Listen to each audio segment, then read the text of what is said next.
নমস্কার, শুভ সন্ধ্যা। সাহিত্য পথের অনুষ্ঠানে আজ সম্প্রচারিত হবে কৃষ্ণ। আপনারা ধারাবাহিকভাবে আজকে নিয়ে 10টি রবিবার এই কথিকাটি শুনতে পাবেন। শঙ্করী প্রসাদ বসুর কৃষ্ণ গ্রন্থ অবলম্বনে কথিকা পড়বেন শিশির রায়। বৃন্দাবনের বালক কৃষ্ণের নানা কার্যকলাপ এই কথিকায় আপনারা শুনবেন। শুরু হচ্ছে আজকের অনুষ্ঠান কৃষ্ণ। আমাদের কলেজ বেলায় জন্মাষ্টমীর দিনটাতে বা তার বেশ কদিন আগে থেকেই ঠাকুর ঘরে শঙ্করী প্রসাদ বসুর কৃষ্ণ বইটা থেকে পাঠ করা হতো, একটু একটু করে অনেকটা।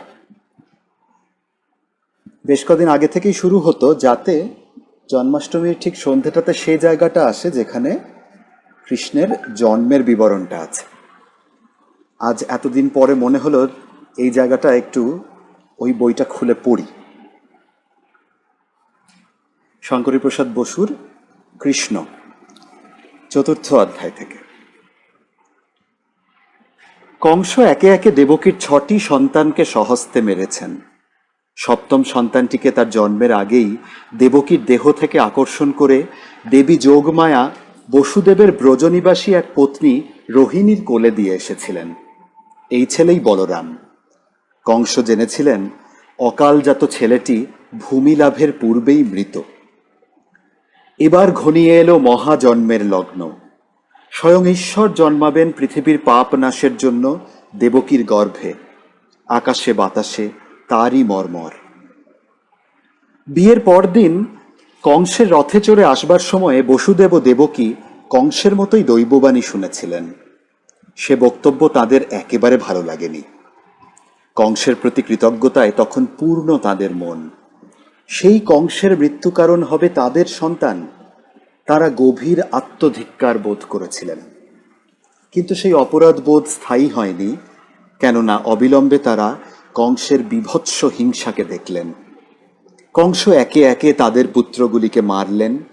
দেবকী আর বসুদেব অতি যাতনায় অনুভব করলেন কংস আরো কত মায়ের বুক খালি করে সন্তান হত্যা করেছেন কে জানে। পৃথিবী কাঁদছে, বলছে যেন ত্রাণ করো প্রভু। পরিত্রাতা আবির্ভূত হবেন তোমারই গর্ভে, বসুদেব দেবকীকে বললেন। তুমি ধন্য, আমি ধন্য, এসো প্রার্থনা করি তাঁর শুভ আবির্ভাবের জন্য। এবার সন্তান সম্ভব হবার পর থেকে দেবকীর মধ্যে অপূর্ব পরিবর্তন দেখা দিল। আগেকার ভাব আর নেই, অদ্ভুত দীপ্তিতে ভাস্বতী তিনি। শরীরে শক্তি ফিরে পেলেন। জ্যোতির্ময়ী মাতৃমূর্তিতে কারাকক্ষ আলো করে তিনি বসে থাকেন। বসুদেব অবাক হয়ে দেখেন দেবকীর কি যেন হয়। মাঝে মাঝে বিহ্বল হয়ে কাদের দর্শন করেন। তাকে নাকি কারা সব প্রণাম করতে এসেছিল, ধন্য জননী বলে তাকে ঘিরে দাঁড়িয়েছিল। তাদের তিনি চেনেন না। ভাবের ঘোরে দেবকী তাদের সঙ্গে কথা বলেন। তারপর চৈতন্য ফিরলে তার মনে হয় ওসব মিথ্যা, মায়া, কিন্তু ভিতরে আনন্দের প্রবাহ বইতেই থাকে। সেদিন ভাদ্র মাসের কৃষ্ণ অষ্টমী তিথি। প্রকৃতিতে অপূর্ব পরিবর্তন ঘটেছে।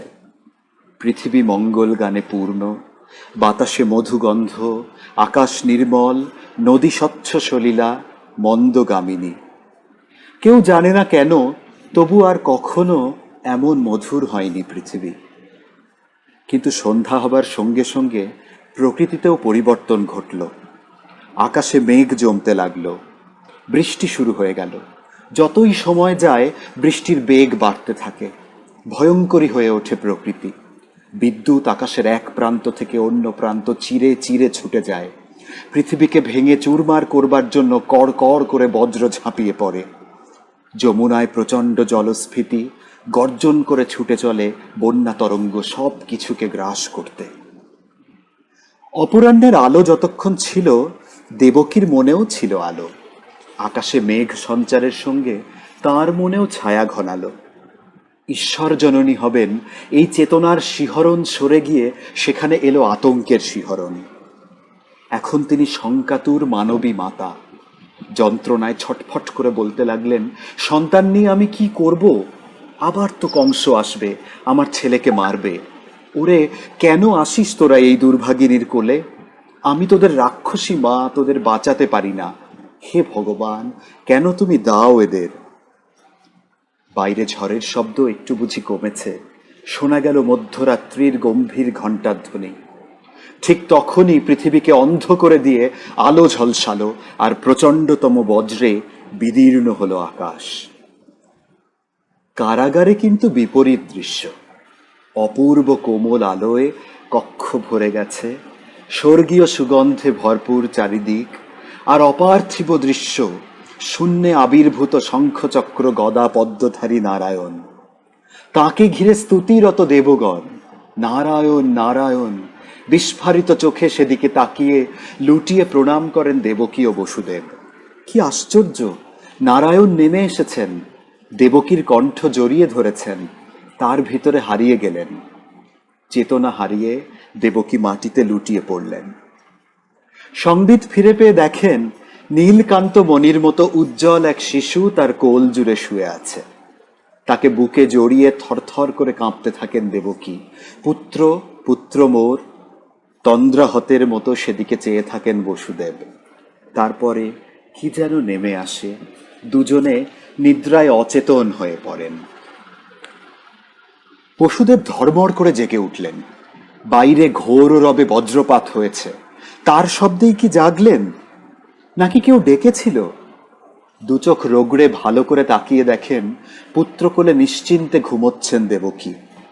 বসুদেব আবার শুতে যাচ্ছেন, চমকে শুনলেন, জাগো জাগো বসুদেব, উঠে পড়ো, নিদ্রার সময় নেই।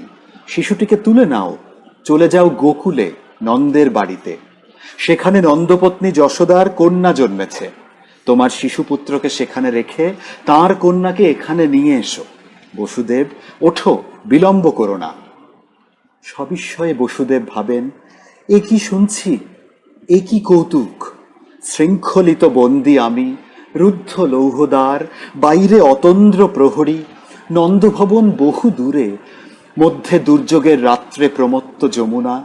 এই অবস্থায় আমি যাব সদ্যজাত শিশুকে নিয়ে গোকুলে? না না, আমার মতিভ্রম হয়েছে, আমি ভুল শুনেছি।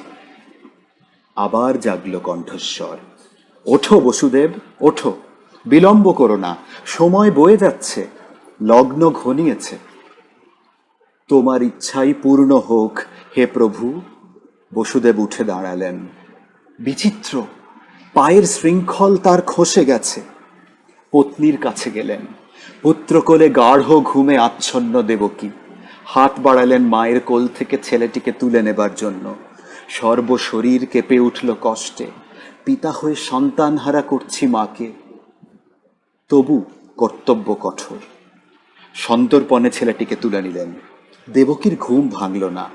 গভীর মমতায় পত্নীর দিকে কয়েক মুহূর্ত তাকিয়ে রইলেন, চোখ দিয়ে জল গড়িয়ে পড়ল। তারপর উত্তরীয়তে শিশুটিকে আবৃত করে কারাদ্বারের দিকে এগোলেন। অদ্ভুত!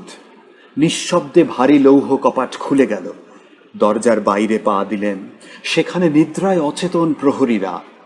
ধীর পদে বসুদেব প্রাকারের বাইরে এসে দাঁড়ালেন।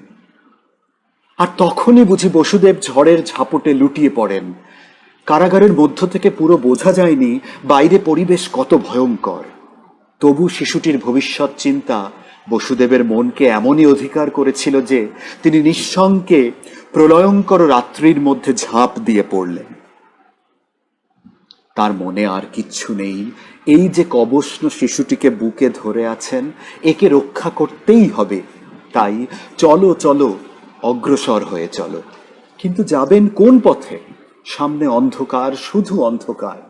বিদ্যুতের ঝলকে অন্ধকার এক একবার ছিন্ন হয়ে গাঢ়তর কালিমায় চতুর্দিক ঢেকে দিচ্ছে।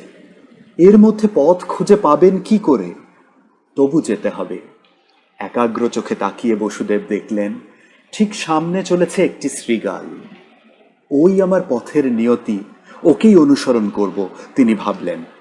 অলৌকিক উপায়ে বেরিয়ে এসেছি, অলৌকিক উপায়েই লক্ষ্যে পৌঁছব। শৃগালটিকে অনুসরণ করে চলবার সময়ে বসুদেব খেয়াল করেননি বাইরে যত ঝড় বৃষ্টিই হোক তাকে তা আঘাত করছে না। বসুদেব যদি বুকে ধরে রাখা শিশুটি এবং সামনে সঞ্চরমান শৃগালটির বাইরে অন্য কোনো ব্যাপার সম্বন্ধে সচেতন হতেন, তাহলে দেখতেন স্বয়ং অনন্তনাগ তার সহস্র ফনা ছাতার মতো ছড়িয়ে পিছনে পিছনে চলেছেন। বসুদেব আরও জানতেন না শৃগালটি স্বয়ং দেবী যোগমায়া। যমুনার ধারে গিয়ে বসুদেব দেখলেন পার হওয়া অসম্ভব। হুহুঙ্কারে ছুটে আসছে ঢেউয়ের পর ঢেউ, মহা আক্রোশে আক্রমণ করছে পরস্পরকে। এর মধ্যে নদী পার হওয়ার কল্পনা উন্মাদি করতে পারে। তবু বুকের শিশুটির মধ্যে কি আছে কে জানে, বসুদেব বিদ্যুৎ শিহরণ বোধ করেন। ঝড়ের সঙ্গে পাল্লা দিয়ে তার চেতনায় কলরল। তিনি স্থির করেন যাই ঘটুক শৃগালটিকে তিনি শেষ পর্যন্ত অনুসরণ করবেন। শৃগাল খানিক এদিক ওদিক করে এক জায়গায় জলে নেমে পড়ে। বসুদেব তার পিছন পিছন জলে নামেন। সত্যই নদীর মধ্যে দিয়ে এগোতে বসুদেবের অসুবিধে হলো না। জল গভীর নয়, ঢেউগুলো চার ধারে আছড়ালেও তাকে আঘাত করল না। কিন্তু একটা নতুন বিপদ উপস্থিত। এ কি, ছেলেটি যে ক্রমেই ভারী হয়ে উঠছে, এমন ভারী যে একসময়ে বসুদেবের হাত থেকে জলে পড়েই গেল। সর্বনাশ, সর্বস্ব গেল আমার। উন্মত্তের মতো হুমড়ি খেয়ে জলে পড়ে আঁকু পাকু করে বসুদেব খুঁজতে লাগলেন কোথায় গেল দেবকীর নাড়ি ছেঁড়া ধন, কোথায় গেল। আহ, এই তো পেয়েছি, এই তো মানিক আমার। বসুদেব শিশুকে হাতে পেয়েই দাঁড়িয়ে ওঠেন, বুকে তুলে নেন। বাছারে, এত লঘু তুই, তবু কেন অত ভার লেগেছিল? আসল ব্যাপারটা বসুদেব জানতেন না। মা যমুনার বড় ইচ্ছা হয়েছিল শিশু ভগবানকে তিনি একবার বুকে নেবেন, সেই জন্যই ওই কাণ্ডটি ঘটেছিল। অবশেষে বসুদেব গোকুলে নন্দগৃহে পৌঁছলেন। সেখানেও একই ব্যাপার। নন্দের গোলা বাড়ির মস্ত আগড় নিজে থেকে খুলে গেল। বসুদেব প্রবেশ করে একটু এগিয়ে গিয়ে দেখলেন কেউ কোথাও নেই, কেবল সামনের দিকের একটি ঘরে স্নিগ্ধ ঘৃতদীপ জ্বলছে, আর নিদ্রিত যশোদার কোলে এক ফালি জ্যোৎস্নার মতো লুটিয়ে আছে একটি শিশু কন্যা। বসুদেব যশোদাকে নমস্কার করে মনে মনে বললেন, দেবী ক্ষমা করো, তোমার কন্যাকে নিয়ে যাচ্ছি। আমাদের বুকের মানিককে তোমারই কোলে সঁপে দিয়ে যাচ্ছি। তুমি এর মা হয়ে একে দেখো। ছেলেটিকে যশোদার পাশে রাখবার সময়ে বসুদেবের বুক বেদনায় মোচড় দিয়ে উঠল। ধীরে কন্যাটিকে তুলে নিলেন। বুভুক্ষু স্নেহের অতৃপ্ত চোখে নিজের শিশুপুত্রের দিকে তাকিয়ে রইলেন। শেষে দীর্ঘশ্বাস ফেলে বেরিয়ে এলেন। বসুদেব একইভাবে ফিরে গেলেন কংসের কারাগারে। দেবকী তখনও নিদ্রিত। তার পাশে কন্যাটিকে সন্তর্পণে শোয়ালেন। শৃঙ্খল আবার এসে জড়ালো তার পায়ে। শ্রান্তভাবে শুয়ে চোখ বুজলেন বসুদেব। পঞ্চম অধ্যায়। ঝড়ের রাত্রি নানা দুশ্চিন্তায় কংসের কেটেছে। ঘুম আসেনি, বিছানায় ছটফট করেছেন। তার মনে হয়েছে বাইরে এই যে ঝঞ্ঝারোল শোনা যাচ্ছে, এর সঙ্গে তার ভাগ্যের কোনো একটা সম্পর্ক আছে। মধ্যরাত্রির এক ভয়ানক বজ্রপাত তাকে যেন শয্যা থেকে ছুঁড়ে ফেলে দিয়েছিল। ভোরের দিকে একটু তন্দ্রা মতো এসেছে, এমন সময় ধড়মড় করে জেগে উঠলেন ডাক শুনে। প্রহরীরা বাইরে ডাকছে, মহারাজ, মহারাজ। কারাকক্ষের মধ্যে শিশু কণ্ঠের কান্না শুনে তারা ছুটে এসেছে খবর দিতে। ঠিক শুনেছ তোমরা, শিশুর কান্নার স্বর। ভাঙা কর্কশ গলায় কংস সুধান। হ্যাঁ মহারাজ, শুনেছি। শুধু তাই নয়, গরাদের ফাঁক দিয়ে শিশুকে দেখেছিও। কংসের বুকের ভিতরটা ধক করে উঠল। তারপরেই সেখানে দুন্দুভি বাজতে লাগলো, আমার নিয়তি, আমার নিয়তি। বাইরে কিন্তু বিকৃত রোষে বিকট হলো মুখ। নামিয়ে লাফিয়ে তিনি নামলেন শয্যা থেকে। দুই রক্তচোখ বুঝি ঠিকরে বেরিয়ে আসবে, মুক্তকেশে স্খলিত পদে কৃপাণ নিয়ে ধেয়ে চললেন তিনি কারাকক্ষের দিকে। দেবকী আবার দেখলেন শিশুঘাতী কালান্তক যমকে। একটু আগে তার ঘুম ভেঙেছে।